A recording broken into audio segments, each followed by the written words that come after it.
Good afternoon and welcome to Marvell Technology Inc.'s third quarter of fiscal year 2025 earnings conference call. All participants will be in listen-only mode. Should you need assistance, please signal a conference specialist by pressing the star key followed by 0. After today's presentation, there will be an opportunity to ask questions. Please note this event is being recorded.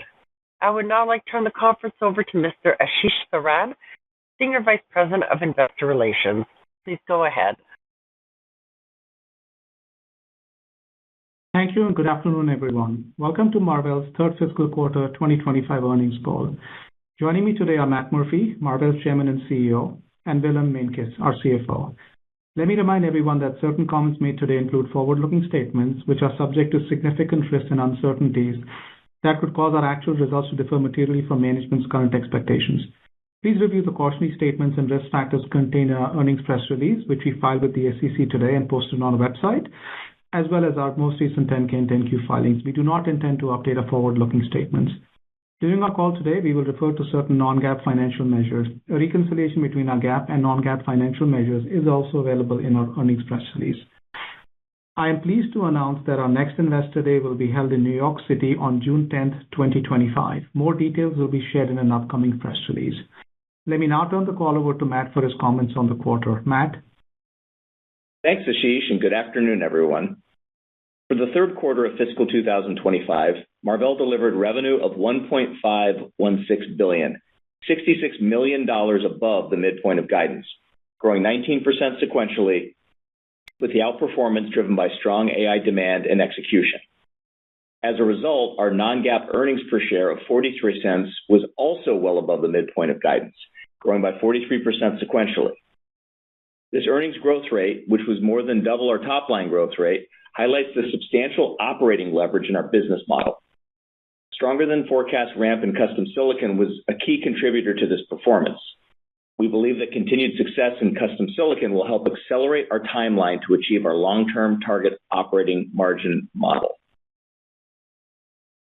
On a year-over-year basis, third quarter revenue grew by 7%, marking a return to year-over-year growth for Marvell. I'm very pleased with our results and even more excited about our outlook for the fourth quarter, where we project revenue growth to accelerate to 26% year-over-year growth at the midpoint of guidance. Marvell is entering a new era of growth, driven by the substantial volume production ramp of our custom silicon programs, along with continued strong growth in optics. Yesterday, we announced the expansion of our strategic relationship with Amazon Web Services through a comprehensive, multi-generational 5-year agreement. This multi-generational agreement encompasses a broad range of Marvell's data center semiconductors, including custom AI products, optical DSPs, active electrical cable DSPs, PCIe retimers, data center interconnect optical modules, and Ethernet switching silicon solutions.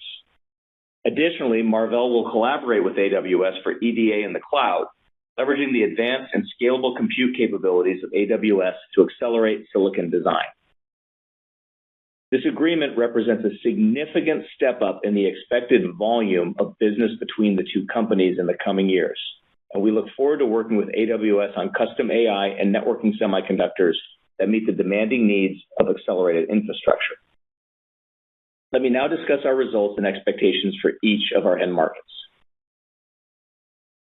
In our data center end market for the third quarter, we achieved record revenue of $1.1 billion, growing 98% year-over-year and 25% sequentially. These strong results were driven by a significant step up in our custom AI silicon ramp, as our customers saw increasing demand for the differentiated capabilities offered by these new custom AI chips. We are seeing strong custom AI demand continue into the fourth quarter and have secured supply chain capacity to support our customers' growth forecasts. Our success in ramping these highly complex 100 billion plus transistor chips, from initial samples to high volume production on first pass silicon without any respins, is a testament to Marvell's robust design methodology and world-class engineering team. Our seasoned operations team and deep partner relationships were key enablers of the rapid ramp we were able to drive in a constrained supply environment. The superb execution is a significant time-to-market advantage for our customers and has given them even more confidence to expand their collaboration with Marvell on their critical silicon projects. In the third quarter, we benefited from higher than forecasted revenue from our electro-optics products, which grew double digits sequentially on a percentage basis. We continue to see strong bookings for our market-leading 800 gig PAM products, and we also began shipments of the industry's first 1.6T PAM DSP and 5 nanometer process technology. We continue to see a strong design win momentum with leading customers for this product and expect the production ramp to accelerate next year. To meet AI's insatiable need for the highest bandwidth at the lowest power, Marvell is accelerating the cadence of next-generation products. Today, we announced the industry's first 3-nanometer 1.6T DSP, featuring 200 gig per lane electrical and optical interfaces. By leveraging 3-nanometer process technology and advances in electrical and optical SerDes, this next-generation platform is designed to reduce 1.6T optical module power consumption by more than 20% compared to its predecessor, marking a significant improvement in energy efficiency. Marvell's DSP team remains laser-focused on driving best-in-class performance, schedule, and time to market to continue to remain the leader in this large and fast-growing electro-optics market. In the active electrical cable market, we are starting to see an acceleration in the production ramp of our 100 gig per lane, 800 gig DSPs with multiple module partners. We have also started sampling the industry's first 200 gig per lane, 1.6T AEC DSPs to address upcoming higher speed, short reach copper interconnect applications. Looking ahead to the fourth quarter of fiscal 2025 for our data center end market, we are forecasting strong sequential growth in the low to mid 20% range. We expect this growth to be driven by another significant step up in our custom AI revenue as these programs continue to ramp into high volume production. This will be further augmented by strong growth from both our Ethernet switch products as well as our interconnect portfolio, which include optical DSPs, TIAs, drivers, AECs, and DCI products.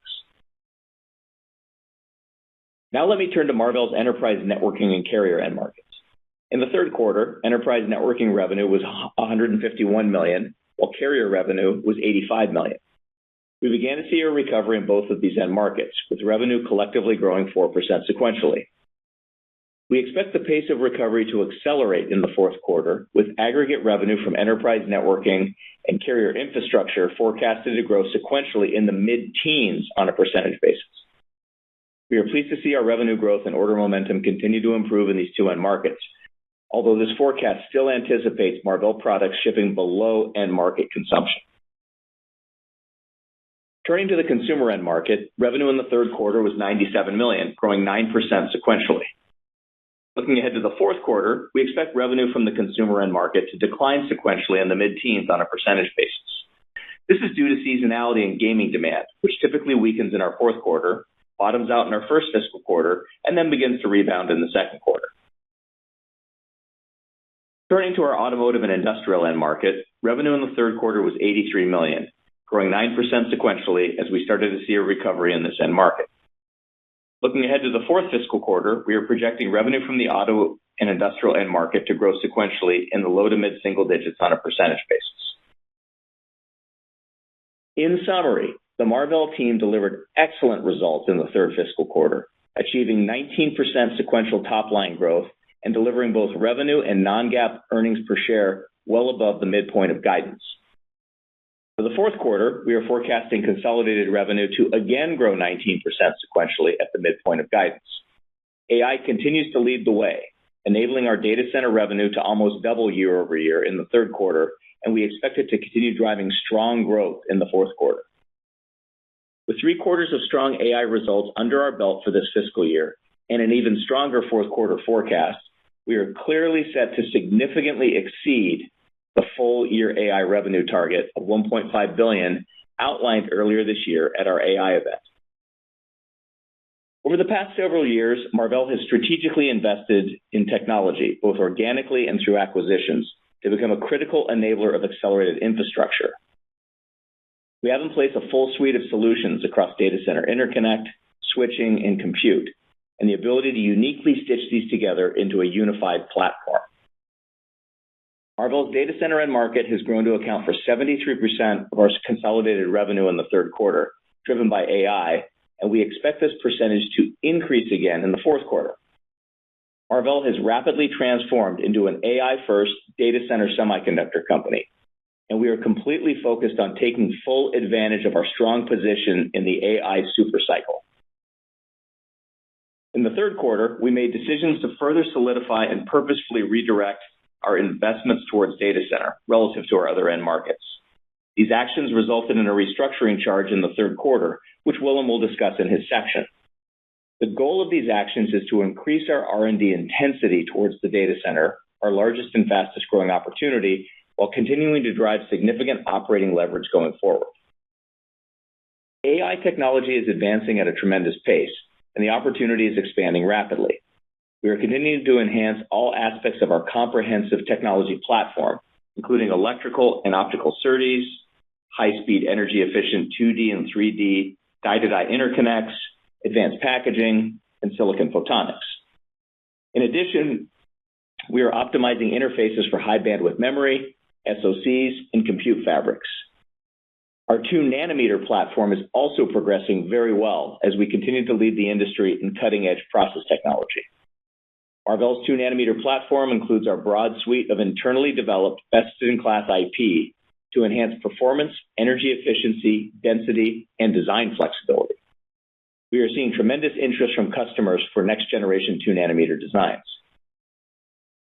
Turning to our non-data center multi-market businesses, which include carrier and enterprise networking, we are encouraged to see the recovery starting to gain momentum. As you may remember, we had invested heavily in these end markets over a long period to successfully gain share and have built an industry-leading portfolio of products. We plan to continue investing in a targeted manner to grow revenue in these multi-market businesses. The Marvell team is firing on all cylinders, and we see a very favorable setup to significantly scale up the company. In addition to strong revenue attainment, the Marvell team is also driving outstanding financial results. This fiscal year, our revenue has grown by 31% from the first quarter to the third quarter. Over that same time period, we have demonstrated tremendous operating leverage, growing our non-GAAP EPS by 79%, which is 2.5 times our top-line growth rate. We have driven strong operating cash flows, enabling us to step up our stock repurchases throughout the year. This fiscal year, we have cumulatively bought back $525 million through the third quarter, and have plenty of remaining authorization. As you may recall, earlier this year, our board authorized a $3 billion addition to our existing stock repurchase program. We are also focused on reducing our stock-based compensation expense as a percent of revenue, and we expect significant improvement in this metric going forward. Given the strong revenue outlook for this fourth quarter and our expectations for robust growth in fiscal 2026, we believe we are well positioned to deliver outstanding financial returns to our stockholders. Before I turn the call over to Willem, I would like to express my heartfelt thanks to Loy, a key member of my team and co-founder of Inphi. After a long and distinguished career in the semiconductor industry, Loy has announced his decision to retire in April of next year. Loy has made incredible contributions to Marvell over the past few years, including building a world-class team and deep bench of leadership talent. He was instrumental in the successful integration of Inphi into Marvell in 2021. With his characteristic integrity and thoughtfulness, Loy is already engaged in succession planning and ensuring a smooth transition. We are also looking forward to Loy staying connected with Marvell after he retires, so we can continue to benefit from his insights and expertise. We wish him the very best in his well-deserved retirement, during which he looks forward to spending more quality time with his family. And with that, I'll turn the call over to Willem for more detail on our recent results and outlook. Thanks, Matt, and good afternoon, everyone. Let me start with a summary of Marvell's financial results for the third quarter of fiscal 2025. Revenue in the third quarter was $1.516 billion, well above the midpoint of our guidance, growing 7% year over year and 19% sequentially. Data center was our largest end market, driving 73% of total revenue. The next largest was enterprise networking with 10%, followed by consumer and carrier infrastructure at 6% each, and auto industrial at 5%. As Matt mentioned in his prepared remarks, in the third quarter, we made additional decisions to further redirect investments towards the data center. This resulted in an aggregate restructuring charge of $715 million, which is reflected in our GAAP results for the third quarter. The two largest components were impairment charges for acquired intangible assets and certain purchased technology licenses and their future contractual obligations. I would also note that approximately 3/4 of these restructuring charges are non-cash in nature, and that the aggregate restructuring charges are now largely behind us. These charges are a reflection of the fact that we have invested significantly in updating our enterprise and carrier product portfolios over several years, and we plan on more targeted investments in these end markets going forward. Continuing to our results, GAAP gross margin was 23%. Non-GAAP gross margin was 60.5%, slightly below our guidance as we saw higher than forecasted revenue from custom silicon. Moving on to operating expenses. GAAP operating expenses were $1.052 billion, including restructuring costs, stock-based compensation, and amortization of acquired intangible assets. Non-GAAP operating expenses were $467 million, in line with our guidance.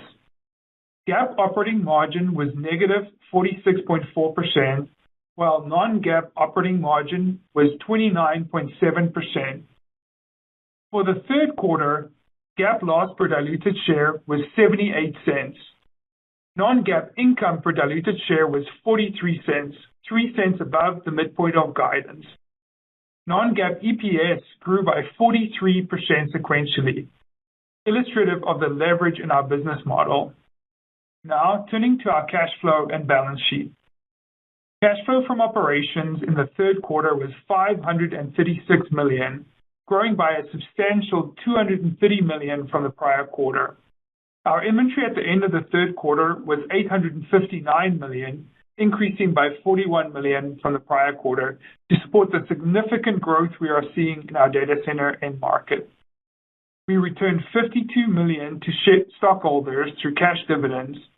In addition, we repurchased $200 million of our stock during the third quarter, an increase of $25 million from the prior quarter. Our total debt was $4.1 billion. Our gross debt to EBITDA ratio was 2.23 times, and net debt to EBITDA ratio was 1.76 times. As of the end of the third fiscal quarter, our cash and cash equivalents were $868 million, increasing by $59 million from the prior quarter. Turning to our guidance for Marvell's fourth quarter of fiscal 2025. We are forecasting revenue to be in the range of $1.8 billion plus or minus 5%. We expect our GAAP gross margin to be approximately 50%. We expect our non-GAAP gross margin to be approximately 60%. For the fourth quarter, we project our GAAP operating expenses to be approximately $710 million. We anticipate our non-GAAP operating expenses to be approximately $480 million. For the fourth quarter, we expect other income and expense, including interest on our debt, to be approximately $46 million. We expect a non-GAAP tax rate of 7% for the fourth quarter. Please note that we forecast our non-GAAP tax rate in fiscal 2026 to step up to be in the range of 10 to 11% in anticipation of a meaningful year-over-year increase in our operating income. We expect our basic weighted average shares outstanding to be 867 million, and our diluted weighted average shares outstanding to be 877 million. We anticipate GAAP income per diluted share in the range of 11 cents to 21 cents. We expect non-GAAP income per diluted share in the range of 54 cents to 64 cents. Marvell delivered strong third quarter results, and we are guiding for significant acceleration in our year-over-year revenue growth in the fourth quarter. We see a strong setup for next fiscal year as well. We remain focused on continuing to drive strong operating leverage, expanding our operating margins, bringing down stock-based compensation as a percentage of revenue, and efficient cash flow generation to continue to return meaningful cash to shareholders.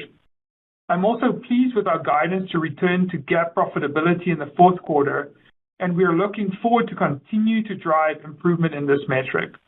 Operator, please open the line and announce Q&A instructions. Thank you.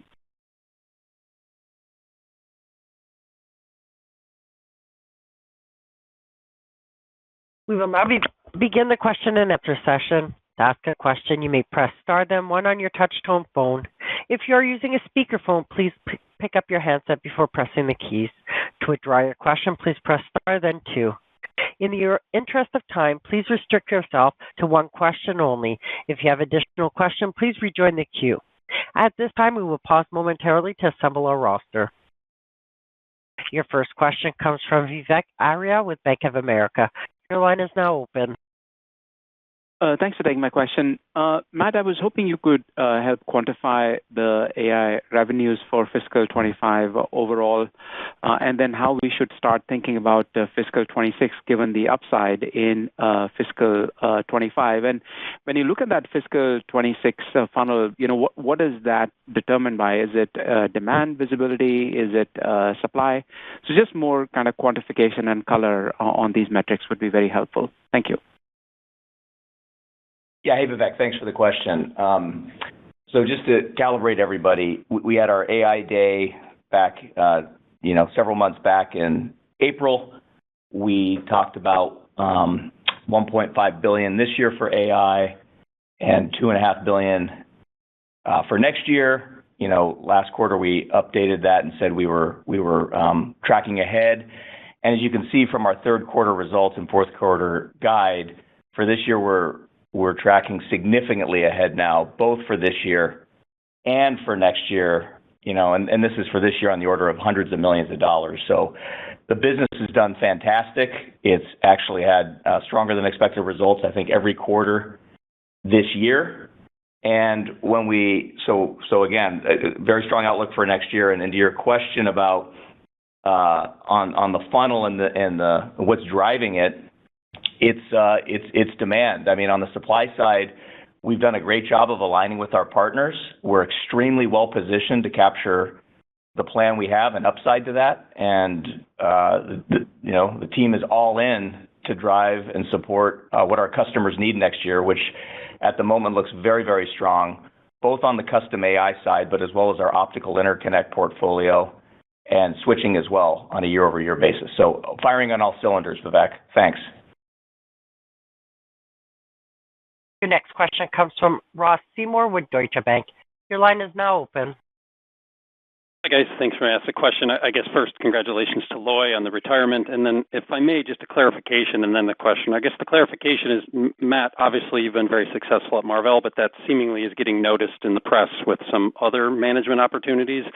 So I'll ask both questions at once, but could you comment at all on kind of your commitment to Marvell or looking elsewhere? And then my second question is more on the customer diversification. How do we think that the business diversifies, whether it's by multiple products in the custom compute or by customers as we go through calendar 25 and 26? Is it still the same timetable that you talked about at your AI day, or have things moved around? Yeah, thanks, Ross, and always appreciate your direct and frank nature of your questions. So a couple thoughts. The first is, I've been CEO at Marvell now for 8 years, and when I started here, this was a massive turnaround situation. Many of you remember this. The enterprise value at that time, I think, had sunk to about $3 billion.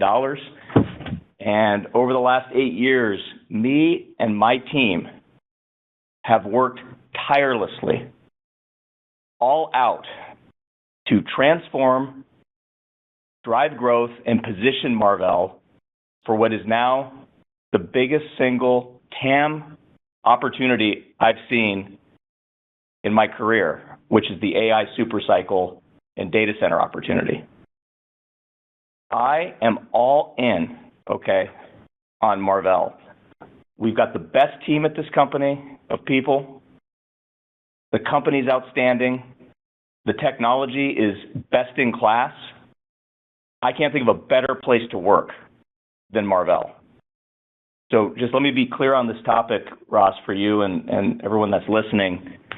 As the chairman and CEO of this company, I'm 100% focused on Marvell. Okay. With that said, customer diversification. Yeah, we're actually in great shape here. If you go back to the AI day and you look, we presented actually a range of design wins we had, both on AI accelerators and compute, as well as a variety of other custom opportunities. So the breadth is very good across multiple customers, across all of them actually, with custom solutions. And we have multiple large volume opportunities driving us right now, both, and we called these out the AI day, both on the accelerator side as well as the compute side. Both are tracking well with two different customers. There's other programs going into production next year, and then we have our third large customer coming in the future. So that's again another proof point or data point that gives us a lot of confidence in our ability to drive our long-term ambitions in custom silicon. So everything's tracking well, and the final thing I would say is on the technology front, I said in my prepared remarks, but very, very good progress on our 2-nanometer platform, extremely complex and broad suite of IP that's best in class, and that's also getting a lot of attention from our customers about not just the current sort of designs they're thinking of, but even beyond. Thank you. Thanks, Matt. Your next question comes from Harlan Sur with JP Morgan. Your line is now open. Hey, good afternoon, and congratulations on the strong results and outlook. Matt, great to see the strong ramp and execution on your 5-nanometer AI training custom solution at your large cloud customer. This customer has been articulating for several months now, right, the strong deployment strategy for these ASICs. That same customer today announced its next generation custom solution at 3 nanometers, which would be ramping, according to them, end of next year, so calendar 25. Imagine, like many others, they're pulling in their AI program. So given what appears to be strong execution of your 5-nanometer program and the total ramp by Marvell team, the multi-year agreement with this customer that was announced a few days ago, your characterization of sort of multi-generational roadmap with them, is it fair to assume that you will be the ASIC vendor supporting your customer on this next-gen 3-nanometer training ASIC targeted to ramp late next year? The only reason why I ask is because there just continues to be a lot of competitive noise out there around this 3-nanometer program. Yeah, thanks for the question, Harlan. So first, we're very excited to see the role that custom silicon is playing. It's obviously in the news all the time. It's gained tremendous momentum, I'd say even since our AI day in terms of where we think that can go. So we see that as a validation of our strategy that we started many years ago, and it continues to be in full swing. For everybody on the call, at our AI day, we called a total TAM of $75 billion for data center, 40 billion of that being in custom silicon, and we set, and the team set, a 20% market share target on that 40 billion. So that's 8 billion. For context, we had said for this year, as part of our AI numbers, about 500 million from custom going to 1 billion next year. And of course, we're overshooting on those two right now. So the way I would think about this is take your 500 million plus this year, take your billion plus next year, draw a line to that bogey of 20% market share in the future. That's what we're driving. And the announcement we made with AWS is very significant for both companies. For us as a supplier to them, as you pointed out, first of all, it's a 5-year agreement. It covers AI custom products as well as a broad range of networking products. It's significant in in the revenue that it's going to drive for us. And most importantly, it is multi-generational in nature. So with this agreement and with these kinds of relationships that we're building with these customers, we have even more confidence than before to achieve our goals that we're driving. Thanks. Yep, great insights. Thank you. Yep. Your next question comes from Toshiya Hari with Goldman Sachs. Your line is now open. Hi, thank you so much for taking the question. Matt, I had a two-part question on your electro-optics business within the context of AI. I'm curious how you would characterize customer inventory levels of optical DSPs in the marketplace today. And I ask the question because I think some investors are a little worried about, inventory build at your customer sites, particularly with tariff fears coming up. And then part B is if you can kind of speak to the 1.6T transition over the coming quarters and years and what that means for your content or your ASP expansion going forward. Thanks so much. Thanks. Yeah, on the inventory side, look, the dynamic right now is we continue to have very strong demand, very strong bookings and order visibility, and a large quantity of orders continue to come in inside lead time. We built through the pandemic and to today a very robust supply chain capability, and so we're able to drive and meet the upsides of our customers. Look, on the overall picture, we always are mindful as best we can about optical module inventory. And this was even a concern if you go back a year ago as AI started to ramp, what was going to happen, were people getting ahead of their skis, et cetera. So we continue to be diligent here and monitor, but as it appears right now, demand is strong, bookings continue to be strong, visibility is great. We expect that business to grow significantly for us next year. On the 1.6T as it relates to that, that'll be part of the growth we see next year. We're shipping that product now into production. It'll be a contributor next year, but I don't want to take away from the very strong 800 gig cycle that will continue to be driven through our fiscal 26 next year. So far, so good. Thank you. Your next question comes from Blayne Curtis with Jefferies. Your line is now open. Hey, thanks for taking my question and congrats on a great quarter. I actually want to ask on the enterprise and carrier, you've talked in the past, I think, about getting back to, maybe $2 billion plus run rate. I mean, carrier's been up, I guess, with the guidance now, you're looking at double digits 2 quarters in a row. So just curious how broad-based that recovery is and if you can how quickly do you think you can get back to, that $2 billion plus run rate annually? Yeah, thanks, Blayne. Yeah, we're going to get back to the $2 billion run rate. The question is when, and certainly we're very encouraged to see that combined enterprise and carrier up, 4% in Q3. But then if you think about Q4, we've got it up mid-teens, which a quarter back we were sort of talking about double digits. So net between sort of in the second half, both those end markets together have recovered and grown faster than we thought, albeit still shipping below end market consumption, which is your question. And so that's going to continue through next year, that recovery as both inventory is corrected, some end market growth resumes, but also we have some of our own unique drivers, which really is more pronounced in carrier than it is in enterprise. Enterprise would be more broad-based. In the carrier side, we're not really counting on a huge market recovery. It's really our own product cycles, and specifically in base stations where we have a new socket that's ramping as a layer 2 processor. It's an incremental new socket, something we won a few years ago. It took a little bit longer than we thought to get into production, but it's in production now.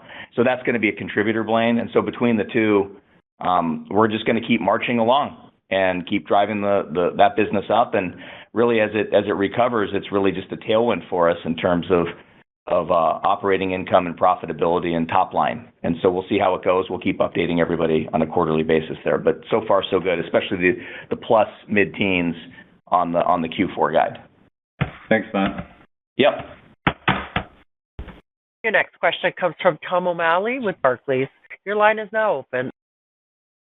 Hey, Matt, thanks for taking the question. Congrats on the great results. I wanted to ask on some of the parts of the Amazon announcement. So AEC was mentioned, PCIe retimers, switching products. So you're hearing just a lot from other smaller companies that are seeing some big, robust revenue ramps. Could you just do your best to maybe size how significant those are for you today? And then when you look out kind of over the next 12 months, what area of those non-optical DSP businesses are going to be the most significant for you? Just generally, where are you going to see the most growth outside of like that core optical DSP business? Thanks, Matt. Yeah, thanks, Tom. Yeah, so as part of the agreement, both the custom side and the networking side are extremely important. It's not massively swayed between the two. So on the networking side, all those product areas are in our wheelhouse, and they're all in various stages of maturity. Look, on the switching front, we had a great acquisition with Innovium. We announced our TL10 5 nanometer 51.2T switch. That's gone into production. Interest is very, very strong in that product. More to come there. And also our roadmap, which we think is very compelling, and our team there's done an excellent job. So that one we think has not only growth, heading to next year, but on a long-term basis, we see that as being a very strong area for us. AECs is definitely a bright spot. That's an area that we're ramping now through our module partners. And we, again, see very strong take-up of Marvell solutions into next year. And then some of the other more emerging categories are still to come, but those are areas we're investing in. So I think the way to think about it is as a 5-year type of arrangement, there's just a lot of opportunity to drive innovation together, to drive new solutions, sometimes things we haven't even thought of. We're just very excited about what the two companies can do together.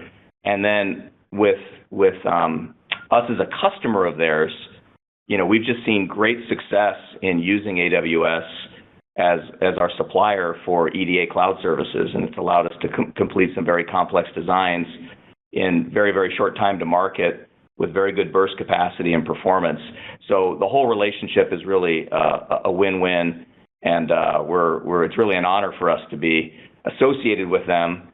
And the final thing I would say is I think it's also a testament to the all-in data center first strategy that Marvell has put together, and to see that get recognized with a type of landmark agreement like this, I think is really a good sign for us and for the team and for our investors. Thanks.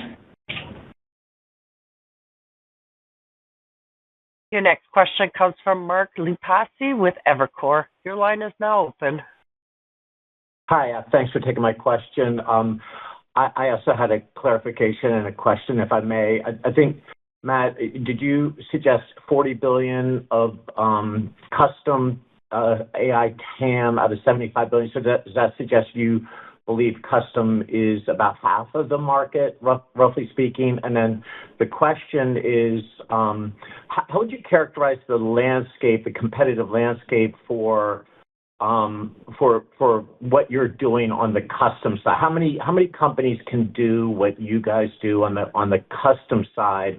And maybe as part of that, can you help us understand why this is happening, why the custom silicon is becoming a thing? It seems just like 5 years ago, everything was run on a standard, every workload was run on a standard x86 server chip, and now, you're helping your customers do custom silicon. NVIDIA has, a whole bunch of different SKUs for Blackwell. Like, why is custom becoming a thing?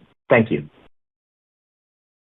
Yeah, thanks, Mark. So to refer back to the AI day, so what we called out was a $40 billion custom TAM. Okay, and then of that, our goal is to drive, 20% market share kind of plus. Okay, so that's the numbers. And then within that, we really see ourselves and one other very large, highly scaled up competitor who can do these types of solutions. Now, there's going to be a lot of different ways that people are going to try to get there in terms of some of these custom approaches. There's already been a lot of noise in the system around these types of opportunities and applications. But our strong view is that in the end, what's actually going to ship and represent the vast majority and bulk of the volume of shipments in custom silicon for accelerators is going to be from scaled up companies like Marvell, the companies that have the IP, the combination of the IP roadmap internally, including SerDes and HBM PHYs and the compute interconnect and packaging, and I can go on, but the capabilities is first. The second is a team that's experienced enough to execute the design with A0 quality. And what A0 means is first pass silicon, which is incredibly hard to do when you're talking about 100 billion type of transistor designs in the most advanced nodes. The third part of that is you got to have the manufacturing capacity and capability and know-how to drive yield, to drive quality, and then be able to service the products once they get into the field to meet the dynamic needs that these customers have in terms of the supply chain. So when you stack all that up, the barrier to entry to actually ship one of these products is very high. And we know firsthand because we've done several of them now. So that's still the view we have on the competitive landscape, despite, despite what's out there. And then on the why, it really comes down to TCO. And it's not a zero-sum game. It doesn't mean that if somebody implements a custom silicon design, it's going to just completely usurp and take over whatever the merchant offering is. These are going to coexist where there's workloads that are big enough that are going to get the bang for the buck on the optimization. It makes a ton of sense to go to custom from a TCO basis. And TCO is obviously the cost of the product and what it takes to implement it, as well as the performance you get. And the other factor is when you're doing a custom silicon chip, it's not just the chip. It's also our customer's network and the way they implement the solution and the way that they know better than anyone else how to get the maximum performance out of their system, with the accelerator being one piece of it. We try to be helpful to come in and not only be the partner of choice for the custom chips, but also come in with our point of view and our help around the interconnect and higher layer switching and ways to think about how to drive total cost of ownership and at the lowest possible power. And so those are the dynamics, Mark, we see today, and we'll keep you updated, but it's only moving in this direction. And I think just based on the announcements this week, and you can see in our revenues, the custom train is definitely happening. Sure. Next question. Thank you. Yeah, thanks. Your next question comes from Tore Svanberg with Stifel. Your line is now open. Yes, thanks, Matt. Congratulations on the strong execution, and also congratulations to Loy on his retirement. So you announced the Ara 3nm 1.6T DSP today. I think it's only about 18 months ago since you announced the Nova 5nm.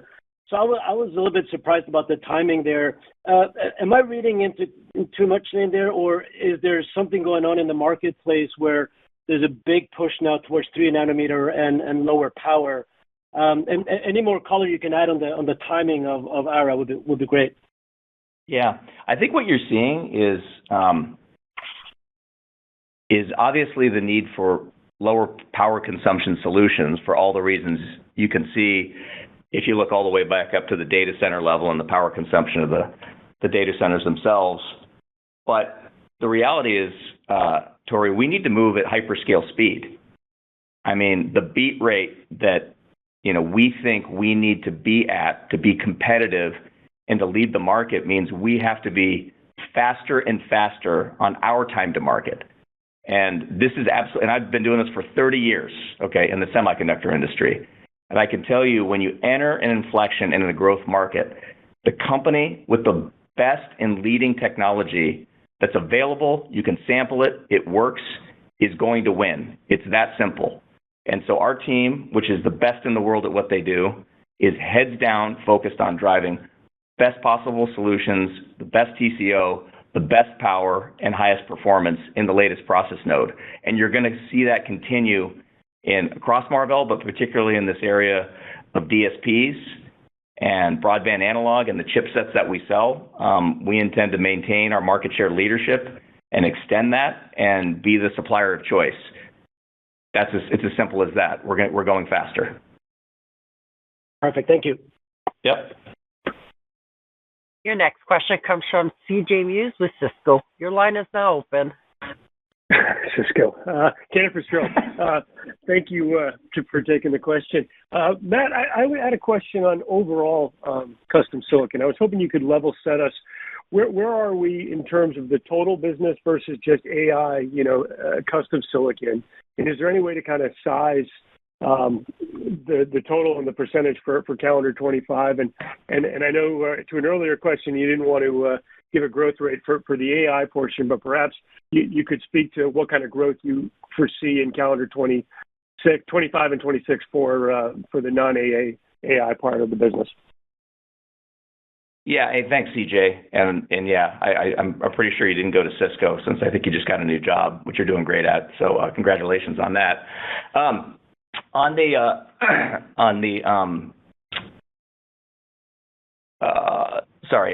your question about sorry, I lost the question. I was trying to make a joke there. Tell me your question again one more time.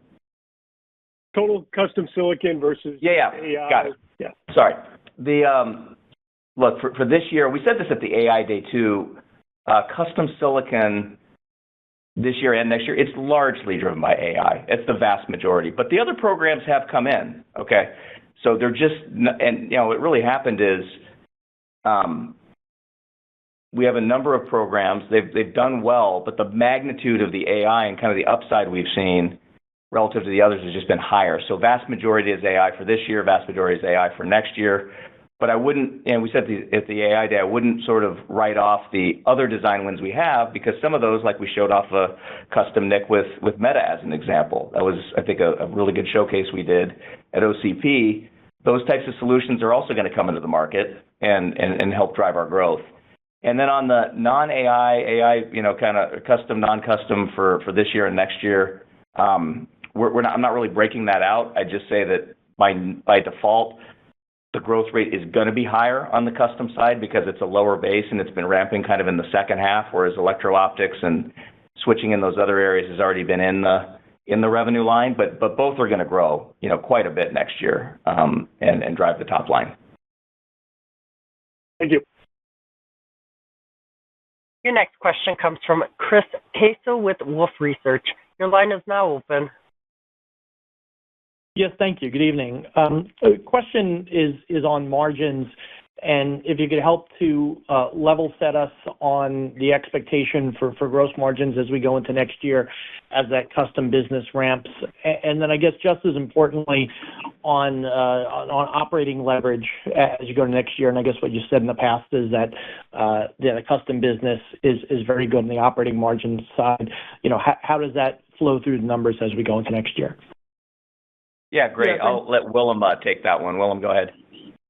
Yeah, thanks, Matt. Hey, Chris. So let me just start with saying, the team's done a great job driving gross margin at or above 60% here in the second half, even as we've been ramping the custom programs very significantly, right? And so when we look at next year, clearly the gross margin will continue to be dependent on mix.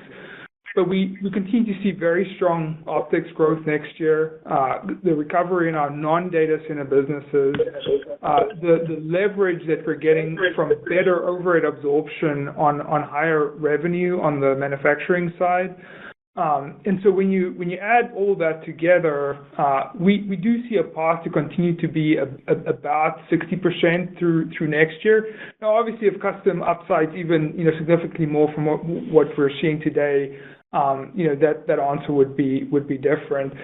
In terms of the leverage, when you look at our Q3 results, we came in at around 30% OM, and even with gross margin guide down about 0.5%, our operating margin is actually up to 33%, so up by 3%. And so when you look at our OpEx control, you should expect us to continue to have a very significant focus on leverage through next year, with the top line outgrowing our OpEx right through next year. And so really should see a very nice increase in our operating margin through next year, really starting to approach the bottom end of our long-term range towards the end of next year. Very helpful. Thank you. Thank you. Your next question comes from Atif Malik with Citi. Your line is now open. Hi, thank you for taking my question, and congratulations on hitting the next growth phase. Matt, I was listening to the other Matt Garman, AWS CEO at re:Invent today, and he mentioned that the Trainium chip can do both training and inference. So my question to you is, has your thinking about the sales contribution mix from the two programs at this customer ramp changed from 90 days ago? No. I think we've been able to plan our business together very well with our key customers in this area, especially custom where you have to do that. And so I would really defer to Matt and the team to talk about their dynamics, but we're prepared to completely support whatever they need, and we've got that in our manufacturing and supply plan, and we're going to go do it. That's probably all I can say. I usually stay away from any more detail about my customer's plan, so to speak. But thanks for the question. Appreciate it. Thanks. Your next question comes from Srini Pajjuri with Raymond James. Your line is now open. Thank you. Hi, Matt. My question is also on the ASIC side. At the Analyst Day, you talked about a third, I think you called a customer C, ramping sometime in 2026. And I think you alluded to that opportunity being larger, potentially larger than customer A and customer B combined. And obviously, customer B seems to be doing quite well. So I'm just curious if there's any update on customer C, how the progress has been, and if you still expect that opportunity to be larger than the other two customers. Thank you. Yeah, the short answer is yes. It continues to be the largest opportunity of the three. It's tracking well. There's great support from both teams, and we're executing.